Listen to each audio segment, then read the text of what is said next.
आदावर नाजरीन, आप देख रहे हैं हेल्पिंग हैंड न्यूज़ चैनल और मैं हूं आपका होस्ट मोहम्मद सरवर। आज मेरे साथ जो शख्सियत मौजूद हैं सौदागर गुप्ता जी, जिनको एनसी ने डिस्ट्रिक्ट सांबा का प्रेसिडेंट बनाया है। आज इनसे हम बहुत सी चीज़ें जानने की कोशिश करेंगे कि जो रिस्पॉन्सिबिलिटी इनको मिली है ये किस तरीके से चलाएंगे। सर, सबसे पहले टाइम देने के लिए आपका बहुत बहुत शुक्रिया। नहीं, आपका शुक्रिया जो आप आए और आपका दीदार हुआ। सर, एनसी पार्टी ने आपको एक बहुत बड़ी रिस्पॉन्सिबिलिटी दी है, डिस्ट्रिक्ट सांबा का प्रेसिडेंट बनाया आपको, तो इस जो रिस्पॉन्सिबिलिटी है इसको किस तरीके से आप चलाओगे? रिस्पॉन्सिबिलिटी तो एक अदना से वर्कर की भी होती है, तो हम तो इस पार्टी में बतौर वर्करी एक कारकुन की हैसियत से हमने जितना भी हमसे बन पड़ा हमने किया।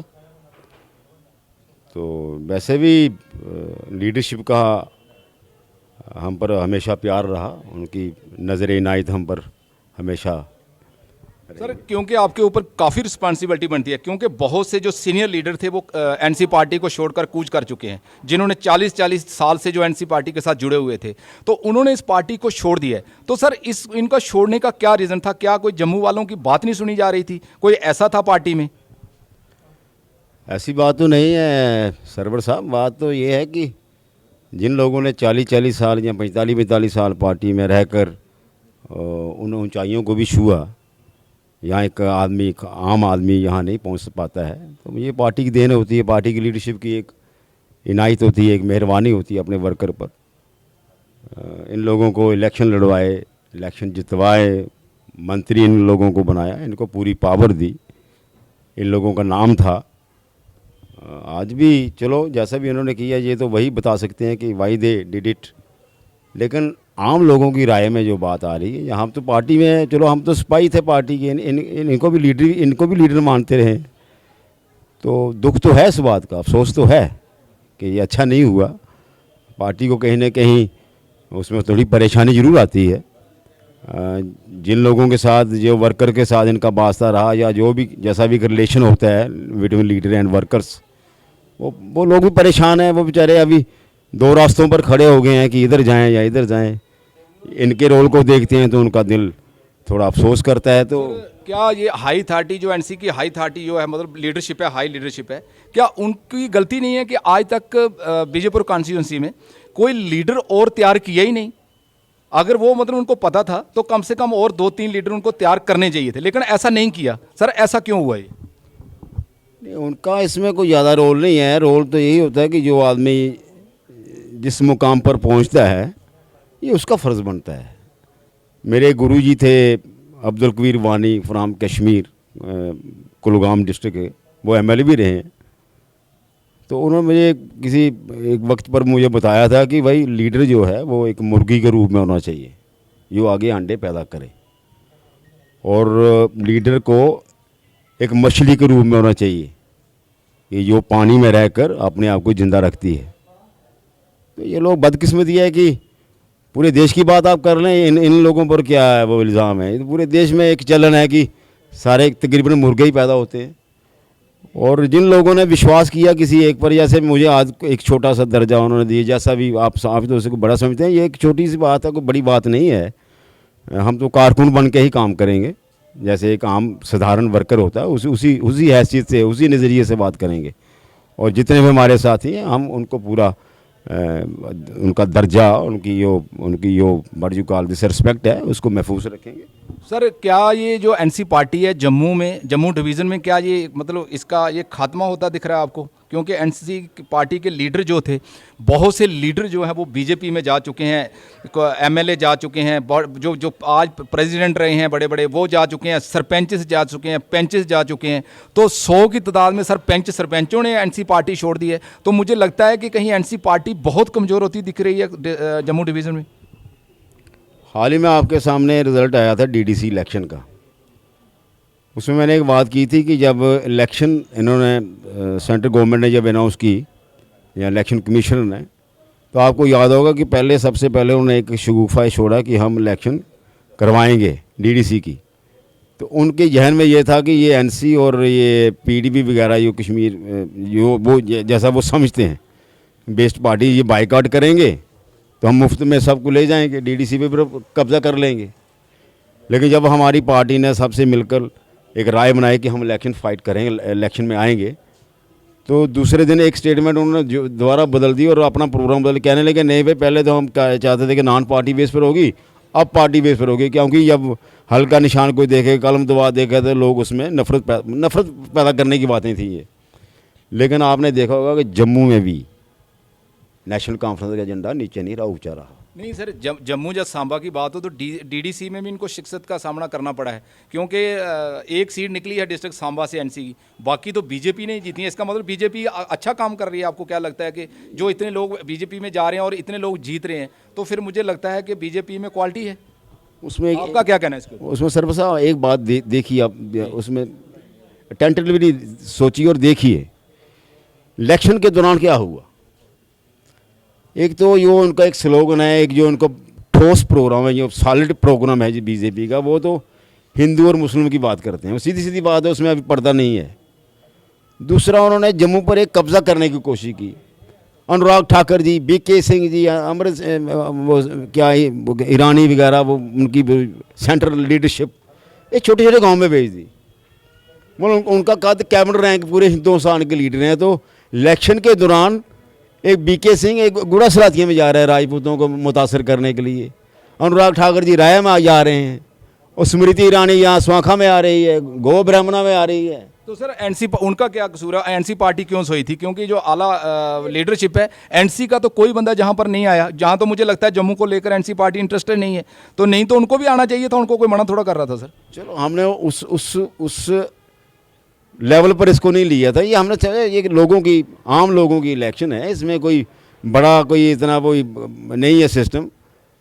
आम लोगों को इजाज़त देनी चाहिए कि वो अपनी मर्जी कर सकें। आप उनको बहकाते हैं, उनको मैनिपुलेट करते हैं, एक्सप्लॉइट करते हैं। क्या क्या ज़रूरत है कि एक ब्राह्मण लीडर आता है तो ब्राह्मणों के गांव में जाता है और उनको कहता है यार बीजेपी ब्राह्मणों की पार्टी है। What is the fun behind कि राजपूत एक लीडर है तो वो राजपूतों के गाँव में जाता है। वो तो ये तो नगन एक नंगा सा नाच है सियासत। पार्टी को बांटने की बात क्यों की जा रही है? क्योंकि पार्टी तो सब कम्युनिटी की होती है, तो ये पार्टी भी कोई कम्युनिटी को लेकर पार्टी तो नहीं होती है। तो क्या ये अभी ऐसा सिस्टम होने लगा कि पार्टी भी कम्युनिटी बेस पर होगी? तो आपके सामने रिजल्ट है। मैं जो कह रहा हूँ, मैं तो उसी तरह पर बात कर रहा हूँ कि ये जरूरत क्यों हुई, आप इतने घबरा क्यों गए, इतने कमज़ोर क्यों हो मेरे भाई। राजपूतों को राजपूत ही मनाने जाएगा, मतलब वो हिंदुस्तान से अलग रहते हैं कोई। अगर आज हमारे मोदी साहब प्राइम मिनिस्टर हैं तो बोला हिंदू है ना, मुसलमान है ना, सिख है ना, ईसाई हैं, ठीक है, किसी एक मंदिर या मस्जिद या गुरुद्वारा में जाकर माथा टेकें, वो अलग बात है, लेकिन बतौर प्राइम बात है। सर जहाँ तक बेरोजगारी का सवाल है, तो आज भी जंग बच्चे जो हैं वो रोडों के ऊपर हैं, बेरोजगारी जो है वो दिन बर दिन बढ़ती जा रही है। तो इसका क्या रीज़न है सर? क्योंकि एनसी भी बहुत टाइम जो इख्तिदार में रही है, तो मुझे लगता नहीं कि एनसी ने भी इतने काम किए थे कि आज बच्चे, अगर उन्होंने ऐसा किया होता तो आज बच्चे बेरोजगार नहीं घूमते।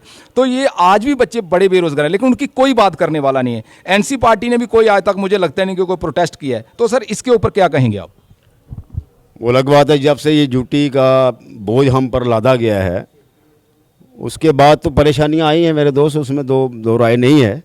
लेकिन यहाँ तक अगर एम्प्लॉयमेंट की बात है या अनएम्प्लॉयमेंट की बात है, नेशनल कॉन्फ्रेंस की सरकार, चाहे वो कांग्रेस के भाइयों के साथ हमने बनाई या हमारी इंडिपेंडेंट बनी, जितना भी रोज़गार का मसला हल हुआ है, जितनी भी मिली है, चाहे ये जम्मू के लीडर आज जो छोड़ के गए हैं, ये भी कहते थे कि हमने इतने लड़के लगाए, हमने इतना काम किया, तो वो नेशनल कॉन्फ्रेंस उन सरकारों की देन है ना।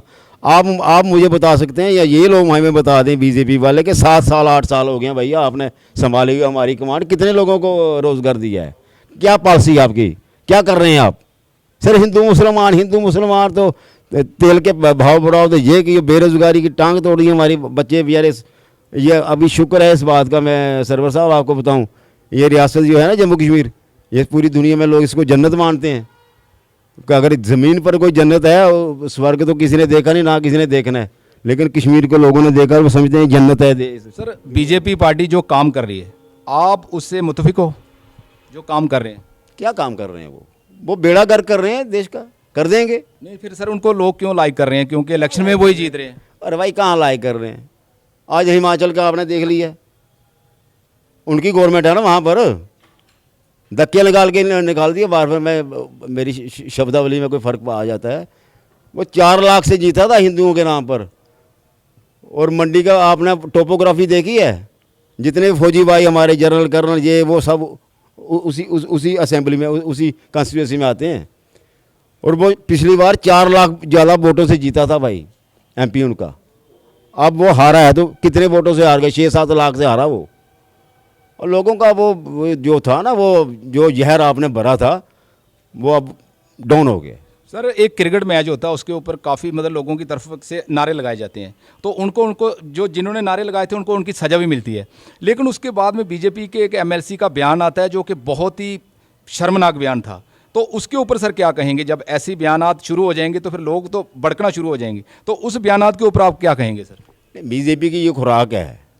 प्राइम मिनिस्टर जी ने खुद कहा कि मैं बड़ी मुबारकबाद देता हूँ पाकिस्तान के उन खिलाड़ियों को, बहुत अच्छा खेले। तो यहाँ ये एक छोटे दर्जे के लोग हैं वो बकवास करेंगे कि वो जीत गए। चलो हम भी उसमें कोई ये नहीं समझते कि यार ठीक है हमारा देश है, उनका देश है। लेकिन जब स्पोर्ट्समैनशिप की बात करते हैं, खिलाड़ी पूरी दुनिया का होता है, खिलाड़ी एक देश का नहीं होता है। जब ये हमारे दूसरे देश में लोग खेलते हैं, कल वर्ल्ड लेवल की भी टीमें बनती हैं। कल जम्मू की टीम अलग है, कश्मीर की अलग है, लेकिन एक दफ़ा JNK की टीम भी होती है। तो ये बातें करना है, इसमें ये वही बात है, इनके अंदर वही ख्याल है कि किस तरह से बांटो ये। अरे आप ऐसे किसी महापुरुष ने हमें ये बताने की कोशिश की, तो ये जान के मैच हराया गया वहाँ पर, जानबूझ के मैच हारा, क्योंकि इनको एक मिल जाता है वो कि ये 4-5 लड़के नाचे नूचेंगे तो उनका फ़ोटो बनाएंगे और पूरे हिंदुस्तान में कहेंगे कि देखो जी कश्मीरी मुसलमान नाच रहे हैं, ये कर रहे हैं, वो कर रहे हैं। तो ये छोटी बातें हैं, इससे देश नहीं चलते। ऐसी बातें करके आप इतना फ़र्क डाल लोगे कि ये खालिस्तानी है, ये पाकिस्तानी। अपने देश के लोगों को ही पाकिस्तानी खालिस्तानी जब कहोगे तो वो देश कितनी देर डेवलप करेगा। महंगाई की बात की जाए तो महंगाई भी साथ में आसमान को छू रही है। गरीब आदमी सुबह का खाना खाता है तो उसको शाम तक मिलने का मुझे लगता है कि उसको प्रॉब्लम होगी। तो लेकिन इसके ऊपर कोई भी पार्टी बात नहीं कर रही है। सर ऐसा क्यों है? NC पार्टी भी इसके ऊपर खामोश है, कोई आए दिन देखने को कोई प्रोटेस्ट नहीं मिल रहा है, तो ऐसा क्यों हो रहा है सर? जब ये 14 में आए मेरे भाई, तो एक तो ये था कि यहाँ जो भी डिस्पेंसेशन था या सब सिस्टम था, कांग्रेस की अगुवाई में सरकारें चली, उनको बदनाम किया गया। वो भी कल मैंने पढ़ा था कि किसी एक आदमी पर भाई साफ ही नहीं कर सके कि करप्शन हुई। कहते थे 1,76,000 करोड़ का घपला हो गया। वो भी आया था, वो क्या नाम है उसका, वो टोपी वाला, वो उसको भी इस्तेमाल किया। और रामलीला ग्राउंड में वो अन्ना हज़ारे, वो निकला ही अन्ना, वह ही अन्ना है। और उसने गांधी की टोपी डाली, लोगों को बेवकूफ़ बनाया। इसने मतलब बीजेपी की सरकार ने लोगों ने कोई एक अच्छा काम किया हो भाई। ये कहता था मैं 2 करोड़ नौकरियां दूंगा, महंगाई ख़त्म कर दूंगा, ये चप्पल वालों को हवाई जहाज़ में बिठाऊंगा, हवाई चप्पल कहते हैं ना इसको, इस चप्पल वाले को हवाई जहाज़ में बिठाऊंगा। खुद बैठ गया है। 8,000 करोड़ रुपये का PM ने, प्राइम मिनिस्टर ने जहाज़ खरीदा है इस गरीब मुल्क में। हमारी बच्चियाँ वहाँ जिस्म बेच के अपना पेट पालती हैं, हमारे लोग भूखे मरते हैं। आपको पता है रोज़ करोड़ों की तादाद में हमारे बच्चे जो हैं जिनको एक टाइम रोटी मिलती है हिंदुस्तान के अंदर, करोड़ों की तादाद में हर साल बच्चे हमारे मर जाते हैं कुपोषण की वजह से, जिनको हम न्यूट्राइज नहीं करते पूरा प्रॉपर। ये कहाँ रहते हैं? अब अंबानी और अडानी की यारी डाल ली, रफेल में कपड़ा, दूसरे में कपड़ा, सारा हिंदुस्तान बेच दिया, रेल भी बेच दी, जहाज बेच दिए। अब मैंने कहा था एक दिन यार हमें भी बेचो, बेच तो सारा देश बेच दिया। सर जहाँ तक आज जम्मू यूनाइट की बात की जा रही है, बहुत सी पार्टियाँ इकट्ठी होती हैं जम्मू यूनाइट करने के लिए। तो सर जम्मू बोला जाता है, मेरी बात सुनिए। तो श्रीनगर वाले श्रीनगर बोल रहे हैं, जम्मू वाले जम्मू बोल रहे हैं। तो जम्मू कश्मीर तो एक ये हिंदुस्तान का एक हिस्सा है, लेकिन सर इसको अलग अलग नाम से क्यों याद किया जा रहा है? जम्मू वाले जम्मू कर रहे हैं, श्रीनगर वाले श्रीनगर कर रहे हैं। तो क्या ये जम्मू कश्मीर नहीं कहा जा सकता सर? ऐसा वर्डिंग कहना कहाँ तक ये ठीक है? क्योंकि एक दिन जम्मू यूनाइट में काफ़ी लोग इकट्ठे होते हैं, 2-3, जिसमें कांग्रेस भी शामिल थी। तो ये लोग इकट्ठे होते हैं, ये कहाँ तक सर सही बात है? ये कमज़ोर हरकतें हैं लीडरों की, ये इससे बात बनती नहीं है मेरे भाई। आज जम्मू कह रहे हैं, कल हम सांबा भी कहेंगे, परसों वो कठुआ कहेंगे। जम्मू के अंदर डिस्क्रिमिनेशन होता है, सांबा के अंदर डिस्क्रिमिनेशन है। ये मेरा विजयपुर है, टाउन है, यहाँ सब डिवीज़न ऑफिस है, तहसील है। ये मेरे गांव में आगे नेक्स्ट गगोर है, गढ़वाल है, वो कहते हैं ये बजपुर शहर वाले खा गए सब कुछ। ये फ़र्क कहाँ हम करेंगे कवर? डोडा वाले कहते हैं कि जम्मू खा गया, जम्मू वाले कहते हैं कि वो कश्मीर खा गया। ये नफ़रत के बीज हैं, जितने मर्जी चलाओ, ये नहीं बात बनती है।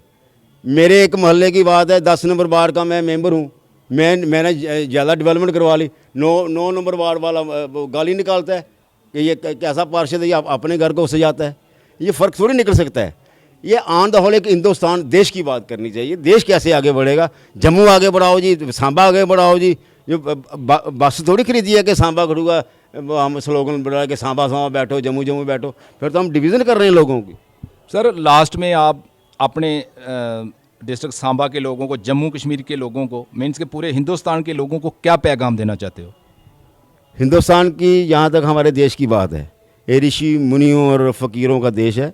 इसमें बड़े बड़े मेरे पिताजी फरमाते थे कि अगर भगवान का कहीं वास हुआ है या कोई उनके जो अवतार हम जिन्हें मानते हैं, वो चाहे सिख कम्युनिटी से हैं, चाहे मुस्लिम कम्युनिटी से हैं, चाहे हिंदू कम्युनिटी से, वो इस देश में पैदा हुए। ये सबसे बड़ी एक मुबारक बात थी। वो क्या चाहते थे इस देश के लिए? तो आज देश कहाँ चला गया? सर आप लास्ट में क्या पैगाम देना चाहते हो हमारे डिस्ट्रिक्ट सांबा के लोगों को, हिंदुस्तान के लोगों को क्या पैगाम दोगे? जब हिंदुस्तान की हम बात कर रहे हैं भाई, तो फिर इसमें सब सांबा भी आ गया, जम्मू भी आ गया, राजस्थान भी आ गया, जितना भी है। तो जब बाप की बात होगी तो बच्चे सारे उसमें शामिल हो जाते हैं। तो ये देश एक मैंने जैसे महसूस करता हूँ कि ये देश हमारे ऋषि मुनियों और पैगंबरों का देश है, और इसमें हर धर्म जाति के लोग यहाँ रहते हैं, बड़े प्यार से रहते हैं। इस देश की खूबसूरती का बहुत बड़ा प्रमाण यही है कि वो दूसरे देश वाले हैरान रहते हैं कि 100, 200, 300, 400 किस्म के लोग एक जगह रहते हैं। अलग अलग बोली है, अलग अलग खान पीन है, अलग अलग रहन सहन है, अलग अलग धर्म है। और पूरी दुनिया का जो टोपोग्राफी, जो नक्शा बना हुआ है, वो अगर इस्लामिक कंट्रीज़ भी हैं तो वो भी खुद आपस में लड़ते हैं। हमारे यहाँ इतनी नफ़रत नहीं है, सियासी लोग वहाँ नफ़रत पैदा कर रहे हैं वोटों की खातर, वो एक बदकिस्मती है। अदरवाइज़ इस देश के लोगों को पैगाम यही है, जो हमारे ऋषि मुनियों या हमारे, मैं कह रहा था जितने भी हमारे वो भगवान रूप लेकर यहाँ पर अवतार लेकर आए, उनका यही रास्ता है कि भाई इंसान बनने की कोशिश करो। अच्छा इंसान बनोगे तो अच्छा हिंदू भी बन जाओगे, अच्छा इंसान होगा कोई तो अच्छा मुसलमान भी बन जाएगा, अच्छा इंसान होगा तो अच्छा सिख भी बन जाएगा। लेकिन बदकिस्मती ये है कि इस देश के अंदर अब इंसानियत की परंपरा ख़त्म हो रही है। हिंदू बनाया जा रहा है, मुसलमान बनाया जा रहा है, सिख बनाया जा रहा है, ईसाई बनाया जा रहा है। मैं ये पैगाम देना चाहता हूँ लोगों को, पहले इंसान बनो, फिर मुसलमान बनो, हिंदू बनो, चाहे जो मर्जी बनो। लेकिन अगर मेरे गुरुओं का जो मुझे शिक्षा मिली है, मैंने यही सीखा है कि अगर अच्छा कोई इंसान होगा वो अच्छा हिंदू और अच्छा मुसलमान भी हो सकता है। Thank you sir, thank you. ये थे हमारे साथ सुधाकर गुप्ता जी। इन्होंने कहा कि सबसे पहले ज़रूरी है इंसान बनना, क्योंकि सबसे बड़ा जो रिश्ता है वो सबसे पहले इंसानियत का है। तो ये हमारा एक जम्मू कश्मीर, हमारा हिंदुस्तान एक गुलदस्ता है, हम सब लोग प्यार मोहब्बत से रहते हैं, मिल मिलाकर रहते हैं। तो इन्होंने भी यही अपील की कि हम सब जो है वो भाई भाई बनकर रहें, क्योंकि ये एक हिंदुस्तान जो है एक बहुत ही अच्छा अमन का गहवारा बनाया हम इसको। आज तक के लिए इतना ही। थैंक यू, शुक्रिया।